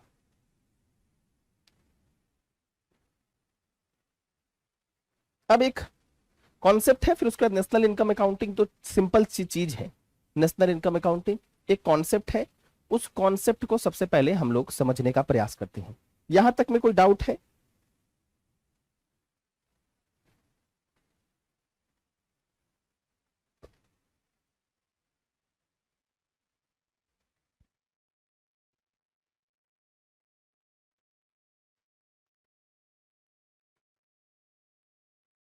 आवाज क्लियर है? आवाज क्लियर है? हम्म, आवाज क्लियर है? हम्म, ठीक है, चलिए। अब एक कॉन्सेप्ट है जिसको हम लोग को समझना चाहिए, नॉमिनल जीडीपी और रियल जीडीपी। एक कॉन्सेप्ट है जिसको हम लोग को समझना चाहिए, नॉमिनल जीडीपी और रियल जीडीपी। कैसे समझिएगा, देखिए, समझिए नॉमिनल जीडीपी और रियल जीडीपी। तो मान लीजिए ये ईयर लिख दीजिए, इधर यहां इस साइड ईयर लिख दीजिए, इस साइड लिख दीजिए जो प्रोडक्ट का मूल्य है, मूल्य लिख दीजिए, प्राइस जिसको कहते हैं, और इधर लिख दीजिए तीसरा में, ये ईयर हो गया, ये मूल्य हो गया, और तीसरा में लिख दीजिए नंबर या क्वांटिटी। जैसे मान लीजिए दंत मंजन का मान लीजिए प्रोडक्शन कर रहे हैं, दंत मंजन यूज किए लाल वाला, पूरा बढ़िया से दंत मंजन का मान लीजिए प्रयोग कर रहे हैं तो क्या होगा? मान लीजिए कि 2000 कोई भी मान लीजिए 10, 2011, 2012 कोई भी मान लीजिए। 2010 में 2011 और 2012 कुछ भी मान सकते हैं, कोई ये नहीं है। मान लीजिए इसका मूल्य था, मान लीजिए 10 रुपए, 10 रुपए था। कितना आपने प्रोडक्शन किया? आपने प्रोडक्शन किया मान लीजिए 20, ठीक है। मान लेते हैं उसके अगले साल 15 रुपए दाम हो गया, आपने प्रोडक्शन किया, मान लेते हैं प्रोडक्शन थोड़ा घट गया है, 15 रुपए हो गया, ठीक है। उसके अगले साल मान लीजिए 20 रुपए है, 20 रुपए है, मान लीजिए प्रोडक्शन 12 हो गया, ठीक है। मान लीजिए प्रोडक्शन 12 हो गया, तो यहां पर आपको क्या दिखेगा? देखिए, एक का मूल्य 10 है तो 20 का मूल्य कितना हो जाएगा? 200। तो यहां दिखेगा 200। यहां कितना दिखेगा? एक का मूल्य 15 है, उत्पादन कितना किया? 15, तो 225। यहां 225 दिखेगा, उत्पादन अंतिम मूल्य वही दिखेगा। और यहां क्या दिखेगा? एक का मूल्य अगर 20 है और 12 है टोटल, तो 240। तो क्या दिख रहा है? बढ़ा हुआ 200, 225, 240। ये दिख रहा है कि नहीं? ये लास्ट वाला दिख रहा है यहां पर 200, 225, 240 दिख रहा है स्क्रीन पे, ठीक है। ये दिख रहा है अगर, तो आपने देखा कि यहां पर जो जीडीपी है आपको बढ़ा हुआ दिख रहा है, 200 दिख रहा है, 225 दिख रहा है, 240 दिख रहा है, ठीक है। लेकिन क्या ये वास्तव में जीडीपी बढ़ा हुआ है, या फिर ये जीडीपी महंगाई के कारण बढ़ा हुआ दिख रहा है? तो आप कहेंगे कि प्रोडक्शन तो कम हो गया, प्रोडक्शन तो घट गया, महंगाई बढ़ गई। महंगाई के कारण जब गुना हुआ तो ये आपको बढ़ा हुआ दिख गया है।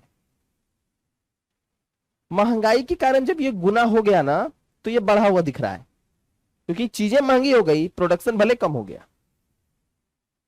तो ये वास्तविक आपको चीजें नहीं शो कर पा रहा है, ये महंगाई के कारण जीडीपी आपको बढ़ा हुआ दिख रहा है। तो इसमें हम लोग क्या करते हैं? इसको कहते हैं नॉमिनल जीडीपी। नॉमिनल जीडीपी, इसमें महंगाई के कारण दिख रहा है, करंट ईयर में दिख रहा है। तो नॉमिनल जीडीपी कैसा होता है? एट करंट प्राइसेस, उस साल के प्राइस पे ही दिख रहा है। जैसे 2010 का प्राइस पे, फिर 2011 के प्राइस पे, फिर 2012 वाले प्राइस पे। तो nominal GDP at current prices, मतलब उस साल के प्राइस पे। तो ये क्या है? ये नॉमिनल जीडीपी है एट करंट प्राइस पे। तो इसमें आपको बढ़ा हुआ तो दिखता है, लेकिन महंगाई के कारण बढ़ा हुआ दिखता है। नॉर्मल चीजों से बढ़ा नहीं दिख रहा है, महंगाई के कारण बढ़ा दिख रहा है, ठीक है। अगले में आते हैं। एक कंडीशन ये हो गया। अब हमको अगर ओरिजिनली निकालना है तो हम कैसे निकालेंगे? हम मान लेंगे कि भाई किसी को एक बेस ईयर मान लेंगे, किसी को, जैसे इसमें क्या था? 2010 था, तो मान लीजिए 2010 आपका बेस ईयर है। किसी को एक बेस ईयर मान लीजिए, आधार वर्ष जिसको कहते हैं। मान लीजिए बेस ईयर क्या है? 2010, बेस ईयर है 2010, तो इसको आप बेस ईयर मान लीजिए। बेस ईयर में अब आप कैलकुलेशन करिए फिर से सेम फॉर्मूले का। तो बेस ईयर जब आपने 2010 माना, यहां पर जगह है? यहां जगह नहीं, चलिए अगले में देख लीजिए। सेम ही फिगर को फिर से बनाता हूं, ईयर, नंबर, क्वांटिटी, ठीक। ईयर क्या था?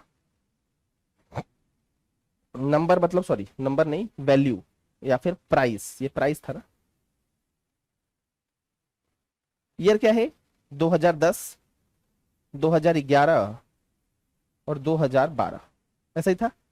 ये क्या था? प्राइस 20, 10, 15, 20, ये ना था।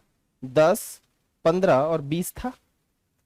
और ये कितना था? 20, 15 और 12, ठीक, ऐसे ही था। उसको गुना किए थे फिर हम लोग। अब देखिए हमने क्या किया कि बेस ईयर मान लिया 2010, यानी अब 2010 के प्राइस से ही सब कुछ कैलकुलेट होगा। आधार वर्ष हमने मान लिया, तो 2010 का ही प्राइस अब हमको हर जगह फिट करना होगा। मतलब ये जो है और ये है, ये कितना हो जाएगा 2010 वाला 10 और ये भी 10। अब ये 20 और 15 का हमारा कोई लेना देना नहीं रहेगा। मतलब बेस ईयर में जो भी बेस ईयर में उस दंतमंजन का प्राइस था उसको हम लोगों ने हर समय माना। बेस ईयर में दंतमंजन का प्राइस 10 रुपए था तो हमने हर बार उस प्राइस को 10 ही रुपए मान लिया। उससे क्या होगा, हमको पता चलेगा कि ये हो गया 200, ये हो गया 150 और ये हो गया 120, ये हो गया 120। तब हमको पता चलेगा कि जीडीपी बढ़ने के जगह क्या हो रही है, घट रही है। क्यों, प्राइस को कांस्टेंट मान लिया। अब क्या है, अब आपको दिखेगा कि अरे भाई ये तो प्रोडक्शन कम था, ये वैल्यू तो वास्तव में कम है, ये तो बढ़ी हुई दिख रही थी क्योंकि दाम ज्यादा था, क्योंकि दाम ज्यादा था। तो रियल जब निकाले हैं तो फिर हम लोगों ने एक चीज को कांस्टेंट मान लिया। नॉमिनल में इसमें हम लोग इन्फ्लेशन को देख रहे हैं, महंगाई इसमें जो है इसको हटा दिया हमने, और नॉमिनल वाले में महंगाई के साथ ही चलते हैं तो सब कुछ बढ़ा बढ़ा दिखता है। महंगाई वाला में दिखाएंगे तो पूरा एकदम बड़ा बड़ा दिखेगा, एकदम सरकार के वोट बैंक के लिए यूज होगा। ठीक, अब इसी में कॉन्सेप्ट आता है जीडीपी डिफ्लेटर। डिफ्लेटर को क्या बोलते हैं हिंदी में, मेरे को पता नहीं आ रहा, याद नहीं आ रहा है। जीडीपी डिफ्लेटर को क्या कहते हैं, डिफ्लेटर ही याद रखिए, अब डिफिकल्ट होगा इसका। इसका अर्थ क्या होता है जीडीपी डिफ्लेटर का, नॉमिनल जीडीपी बटा रियल जीडीपी गुना 100। नॉमिनल जीडीपी बटा रियल जीडीपी गुना 100। बेस ईयर में क्या होगा, दोनों सेम होगा, 100 हो जाएगा। बेस ईयर में नॉमिनल जीडीपी, जैसे ये वाला 2010 है, इसमें ये भी 200 है बेस ईयर में और ये भी 200 है। देखिए नॉमिनल वाला भी 200 है और रियल वाला भी 200 है। ये रियल जीडीपी है एट बेस ईयर, ये भी 200 है बेस ईयर में, मतलब 2010 में। तो रियल जीडीपी बटा नॉमिनल जीडीपी गुना 100, दोनों नॉमिनल जीडीपी बटा रियल जीडीपी गुना 100, ये दोनों क्या होगा, बेस ईयर में सेम होगा। तो कर दीजिए दोनों को, 100 मिल जाएगा 100। ठीक है, तो जीडीपी के आंकड़ों को कैलकुलेट कौन करता है, सीएसओ करता है। सीएसओ सेंट्रल स्टैटिस्टिकल ऑफिस या ऑर्गेनाइजेशन, जो भी बोलिए, सीएसओ करता है, सेंट्रल स्टैटिस्टिकल ऑर्गेनाइजेशन। अभी क्या हुआ हाल में, एनएसएसओ जो बेरोजगारी वगैरह का डाटा निकालती थी, एनएसएसओ और सीएसओ सेंट्रल स्टैटिस्टिकल ऑर्गेनाइजेशन, इन दोनों को मर्ज करके क्या बनाया गया है, सेंट्रल स्टैटिस्टिकल ऑफिस। क्या बनाया गया है 2019 के राउंड में, एनएसएसओ और सीएसओ, ये सीएसओ जीडीपी वगैरह कैलकुलेट करता है, इसको मिलाकर के क्या बनाया गया है, एनएसओ। ये क्या है, national sample survey organisation, central statistical organisation, ये बना दिया गया national statistical office, national statistical office. ठीक, इसका बेस ईयर 2011-12 है, 2011-12। ठीक है, किस मंत्रालय के अंदर आता है ये, NSO, ministry of statistics and programme implementation, ministry of statistics और प्रोग्राम इंप्लीमेंटेशन, उसके अंतर्गत आता है। गर्म पानी का है, ठीक है।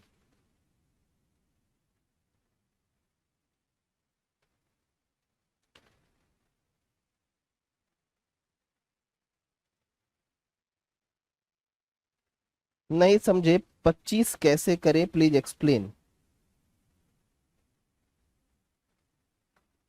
25 कौन सा करें, हमने 25 कहां करा भैया, ये 25 कहां करा हमने, ये बेस ईयर 10 मान लिया, तो बेस ईयर का प्राइस इस हर में मान लिया कि मान लिया 2010 का जो प्राइस है वो हर साल है क्योंकि उसको बेस ईयर माना है।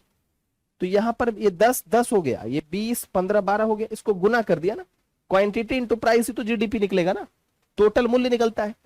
15 × 10, 20 × 10 और 12 × 10, ये 100, ये आ गया। ये एक्चुअल फिगर दिखा रहा है। यहां वाले में क्या हो रहा था, यहां वाले में हो रहा था कि भाई आपको जीडीपी खूब बड़ा दिख रहा था, 20 × 10, 15 × 15, 12 × 20, लेकिन ये महंगाई के कारण, मूल्य है ना, ये महंगाई के कारण बढ़ा हुआ है, क्वांटिटी नहीं, प्रोडक्शन नहीं बढ़ा है, महंगाई हो गई है, तब भी जीडीपी बढ़ा दिख रहा है। क्योंकि गुना हुआ तो जो ज्यादा वैल्यू आएगा, क्योंकि दाम ही बढ़ गया है। ठीक है,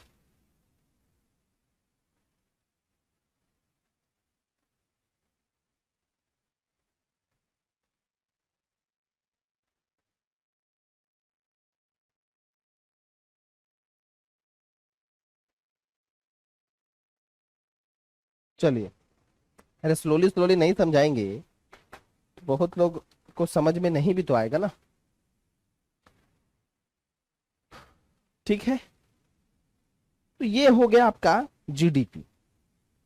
अब वही है, GDP at market price, GDP at factor cost, ये सब कुछ बता दिया। अब देखिए कौन कौन सी चीजें हैं जो बच गई।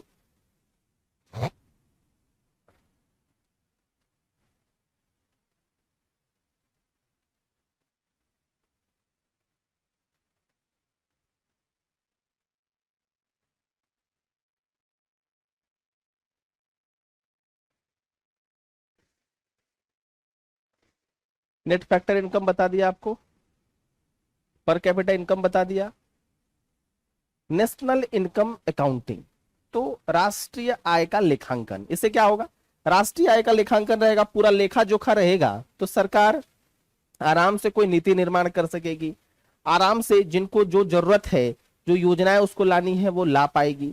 तो ये डिसीजन मेकिंग में आसान रहेगा, नीतियों के निर्माण में आसान रहेगा। उसके बाद परफॉर्मेंस ऑफ द इकोनॉमी के लिए आसान रहेगा, इकोनॉमी में क्या संरचनात्मक बदलाव करने हैं इसके लिए भी वो आसान रहेगा। तो नेशनल इनकम का आप अकाउंटिंग रखिएगा, मतलब लेखा जोखा रखिएगा, तभी तो ये सब चीजें आपको आसानी से पता चलेगी ना। पूरा जब प्रोडक्शन का अंतिम मूल्य आपको मिलेगा, तभी तो जाकर आप पॉलिसी डिजाइन कर पाएंगे, तभी तो जाकर आप कोई डिसीजन ले पाएंगे, तभी तो आप समझ पाएंगे कि इकोनॉमी बढ़िया चल रही है, खराब चल रही है, तो संरचनात्मक बदलाव करो, कुछ स्ट्रक्चरल चेंज करो। तो यही है नेशनल इनकम अकाउंटिंग। अब हम लोग कुछ हिस्टोरिकल डेवलपमेंट है, और इसके बाद ये GDP at market price, GDP at factor cost, ये दोनों मैंने बता दिया है आपको, GDP at market price, GDP at factor cost. उसके अलावा यहां है मीनिंग ऑफ जीडीपी, ये बता दिया, अकाउंटिंग ईयर बता दिया है 1 अप्रैल से 31 मार्च। नॉमिनल जीडीपी और रियल जीडीपी में क्या अंतर है, नॉमिनल जीडीपी में हम लोग इन्फ्लेशन के सहित काउंट कर देते हैं, जो सही आंकड़ा नहीं देता है। रियल जीडीपी में क्या करते हैं हम लोग, इन्फ्लेशन को हटा देते हैं, एक बेस ईयर मान लेते हैं। तो यही नॉमिनल और रियल जीडीपी में डिफरेंस है।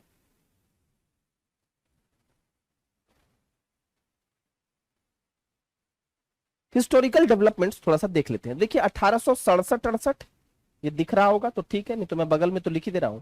सबसे पहले 1867-68 में क्या है, तो फर्स्ट जो एस्टिमेट है राष्ट्रीय आय का, वो किसके द्वारा किया गया, दादा भाई नेरोजी के द्वारा 1867-68 में।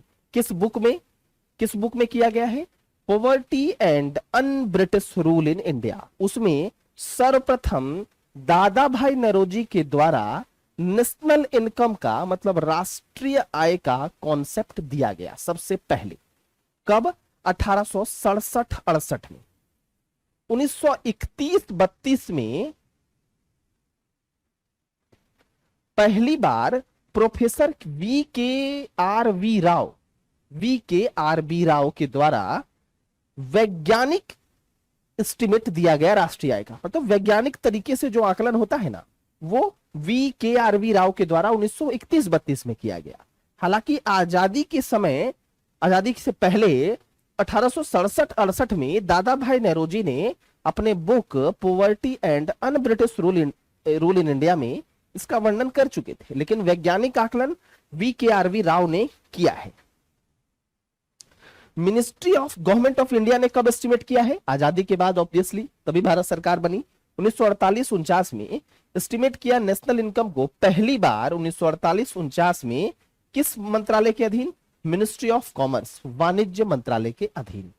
1949 में नेशनल इनकम कमेटी बनी, किसकी अध्यक्षता में? पीसी महालनोबिस, और उनके ही डेट ऑफ बर्थ पे राष्ट्रीय सांख्यिकी दिवस भी मनाया जाता है।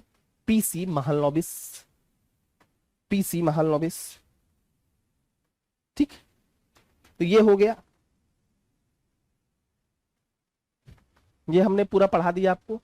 एक बचा है ग्रॉस कैपिटल फॉर्मेशन। ठीक, ग्रॉस कैपिटल फॉर्मेशन। तो जो टोटल जीडीपी है, मान लीजिए जीडीपी है, उसका कितना परसेंटेज हम क्या कर रहे हैं? इन्वेस्टमेंट कर रहे हैं, क्योंकि इन्वेस्टमेंट होगा, निवेश होगा, तभी क्या होगा? तभी रोजगार वगैरह के अवसर भी उत्पन्न होंगे। तो जीडीपी का हम कितना परसेंट इन्वेस्टमेंट कर रहे हैं, और इन्वेस्टमेंट का लेना देना किससे होता है? सेविंग से। अगर सेविंग नहीं होगा तो इन्वेस्टमेंट कहां से करिएगा? पैसे नहीं बचेगा तो पहले इन्वेस्टमेंट कर दीजिएगा, पहले अपना खाना खाइएगा कि पहले इन्वेस्टमेंट, पहले जमीन ले लिए। तो जो सेविंग का, इन्वेस्टमेंट का लेना देना होता है, वो सेविंग से ही लेना देना होता है। तो अगर आपके पास हायर जीसीएफ है, मतलब ज्यादा है ग्रॉस कैपिटल फॉर्मेशन, तो आपको समझ में आएगा कि भाई हमारा इन्वेस्टमेंट ज्यादा हो रहा है जीडीपी में। जीडीपी में अगर परसेंटेज ऑफ इन्वेस्टमेंट की बात करें तो वो ज्यादा हो रहा है, और इसका मतलब है कि सेविंग्स भी ज्यादा है, मतलब बचत भी ज्यादा हो रहा है, और बचत होने के कारण इन्वेस्टमेंट भी ज्यादा हो रहा है। अब कुछ बचेगा, कुछ माल पानी रहेगा, तबे ना जमीन खरीदिएगा।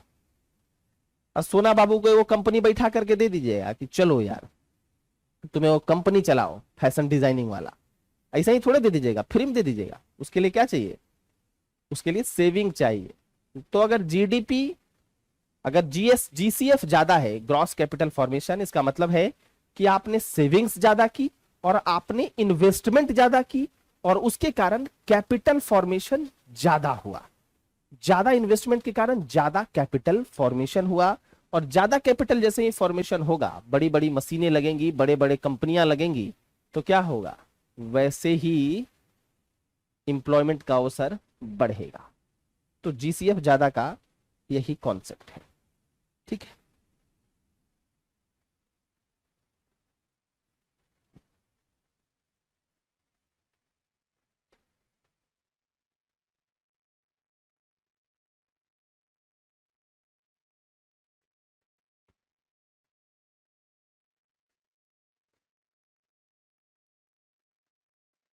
और कोई मामला?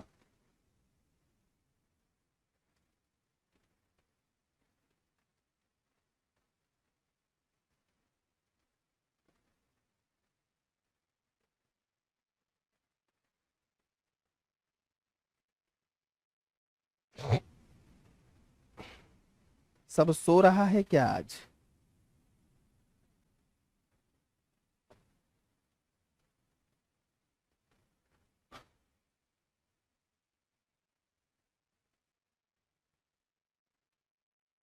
तो जीडीपी, जीएनपी, एनडीपी, एनएनपी सब क्लियर हो गया मामला आप लोगों का?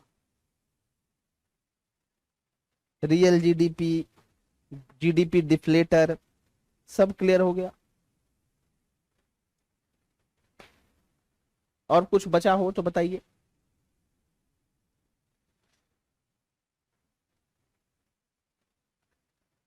एक बच गया है मेरे हिसाब से।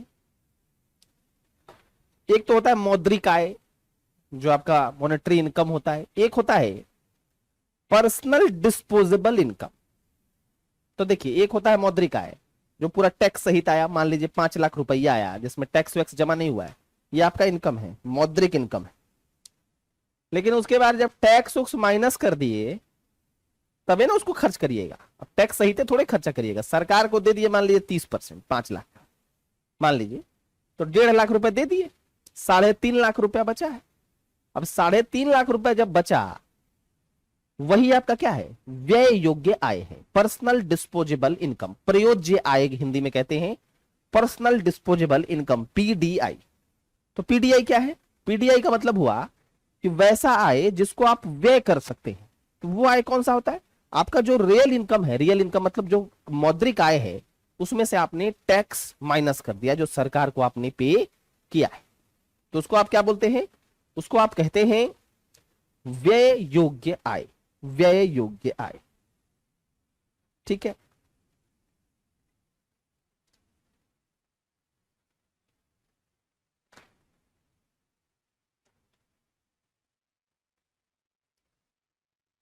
अब देखिए जीडीपी का लिमिटेशन क्या क्या होता है, जीडीपी का लिमिटेशन क्या क्या होता है, यही पूछ रहा है। जीडीपी का लिमिटेशन क्या क्या होता है? तो एक लिमिटेशन तो आप देखे लिए, ओप्पो वीवो सब इसमें जोड़ते हैं, वो तो एक तरह से लिमिटेशन ही है। इसमें जो हाउस होल्ड, जैसे मम्मी, बहन, दीदी, पत्नी जो भी काम करती है ना घर में, खाना वाना जो हम लोग के घर में बनता है, तो हाउस होल्ड के द्वारा जो काम किया जाता है ना, उसको जीडीपी में काउंट नहीं किया जाता है, उसको जीडीपी में काउंट नहीं किया जाता है। एक इंडिविजुअल के द्वारा दूसरे पर जो हानि या दूसरे को जो फायदा पहुंचाया जाता है, मान लीजिए हम सिगरेट पी रहे हैं, तो सामने वाला को तो घाटा हो गया ना, इसको कहते हैं एक्सटर्नलिटीज, एक्सटर्नलिटीज। एक इंडिविजुअल के द्वारा दूसरे इंडिविजुअल को क्या पहुंचाया जा रहा है, घाटा पहुंचा रहे हैं सिगरेट के धुआं से, कभी कभी किसी चीज से फायदा भी पहुंचता है। मान लीजिए एयर प्यूरिफायर लगा दिए, तब हमें को अकेले थोड़े फायदा मिल रहा है, जो मेरे घर में आ रहा है उसको भी मिल रहा है, उसको जीडीपी में हम लोग काउंट नहीं करते। उसको जो हम लोग मान लीजिए कि वो मेरे को हानि पहुंचाया, तो उसके लिए तो मुझे कुछ वो दिया नहीं ना, कुछ मुझे को पे किया नहीं, पे नहीं किया, तो वो काउंट तो हो नहीं रहा है जीडीपी में। इसके अलावा जीडीपी का अनइवन डिस्ट्रीब्यूशन है, अलग अलग सेक्टर में, एग्रीकल्चर में अलग है, इस सेक्टर में अलग है, उस सेक्टर में अलग है, तो उससे भी जीडीपी को हम लोग इकोनॉमिक ग्रोथ का अच्छा माध्यम मानना, थोड़ा सा measure of economic growth GDP को मानना थोड़ा सा मुश्किल हो जाता है।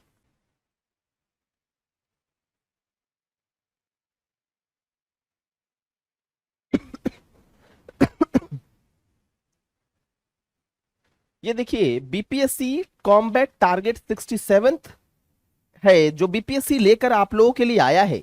ये जनवरी 30 को होना है, 12 बजे, 60 क्वेश्चन 60 मिनट पे, 100% स्कॉलरशिप भी मिल जाएगा। परीक्षा हिंदी और अंग्रेजी दोनों में होगी। 50 प्रतिभाशाली प्रतिभागियों को जो होगा वो एक्साइटिंग गजेट्स भी मिलेगा, एक्साइटिंग गिफ्ट्स भी मिलेगा, जिसमें Samsung mobile, JBL headphone, Google home mini, Amazon vouchers जैसे गिफ्ट आपको देखने को मिलेंगे। तो आप लोग इसमें इनरोल कर सकते हैं। और मेरी जो प्लस की क्लासेस चल रही है, जिसमें इकोनॉमिक्स और बिहार स्पेशल चल रहा है, उसमें भी आप अपने आप को इनरोल कर सकते हैं। 68 पीटी प्लस मेंस की क्लासेस ऑलरेडी चल रही है, और इसके लिए आप जिस कोड का इस्तेमाल करेंगे वो कोड क्या है, वो है BS10 लाइव। और हमेशा मिट्टी में अंग्रेजी भी थोड़ा पढ़ के रखिए, क्योंकि अजीबो गरीब ऑप्शन जैसे कछारी मिट्टी आपने देख ही लिया, तो इस प्रकार का ऑप्शन भी इसमें बना देता है।